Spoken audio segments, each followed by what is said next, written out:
ఈ ఖమ్మం జిల్లాలో ఉన్న సాగునీటి ప్రాజెక్టులు 10 సంవత్సరాలు నిర్లక్ష్యానికి గురైనాయి, అవినీతికి లోనైనాయి. కేసీఆర్ ఇంట్లో కనుక వర్షం కురిపించినాయి తప్ప ఖమ్మం బీడు పొలాల మీద నీళ్లు పారలేదు. అందుకే ఈనాడు మిత్రులు బట్టి విక్రమార్క గారు ఆర్థిక మంత్రిగా, మిత్రులు పొంగులేటి శ్రీనివాసరెడ్డి గారు రెవెన్యూ మంత్రిగా, తుమ్మల నాగేశ్వరరావు గారు వ్యవసాయ శాఖ మంత్రిగా తెలంగాణ రాష్ట్ర ప్రభుత్వానికి నేను ముఖ్యమంత్రిగా ఉండొచ్చు. కానీ ఈ పాలనకు ఆయువు పట్టైన శాఖలన్నీ ఖమ్మం జిల్లాలోనే ఉన్నాయి. బట్టి విక్రమార్క గారు, తుమ్మల గారు, పొంగులేటి గారు అనుకుంటే ఈ ప్రభుత్వంలో జరగనిది ఏమీ లేదు. ఖమ్మకు జిల్లాకు ఏమి కావాలనో మీరు అడిగిందే తడువుగా మీ నిధులు అనుమతులు మంజూరు చేసే బాధ్యత నాది.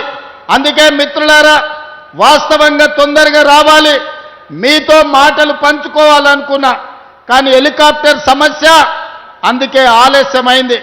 కానీ ప్రజలకు రేషన్ కార్డు ఇచ్చినా, ప్రజలకు సన్న బియ్యం ఇచ్చినా, ప్రజలకు ఇందిరమ్మ ఇండ్లు ఇచ్చినా, మా ఆడబిడ్డలకు ఇందిరమ్మ చీరలు ఇచ్చినా, ఏ ప్రోగ్రాం అయినా ఖమ్మం జిల్లా నుంచే ప్రారంభించుకున్నాం.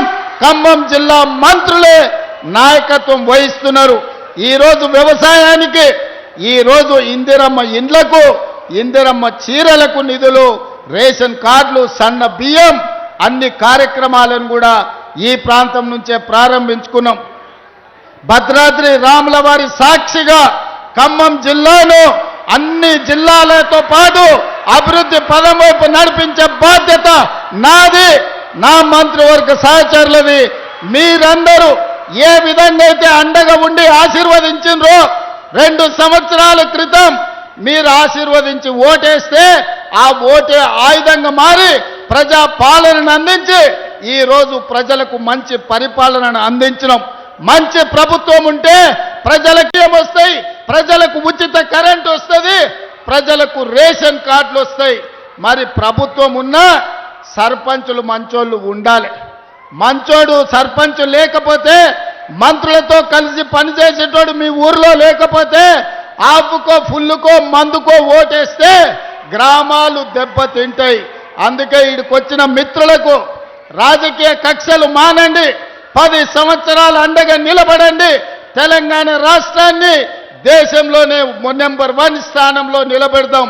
రాబోయే సర్పంచ్ ఎన్నికల్లో తుమ్మల గారితో, బట్టి గారితో, పొంగులేటి గారితో కలిసి రాష్ట్రాన్ని అభివృద్ధి చేసి గ్రామాలను అభివృద్ధి పదం వైపు నడిపించే వాళ్ళను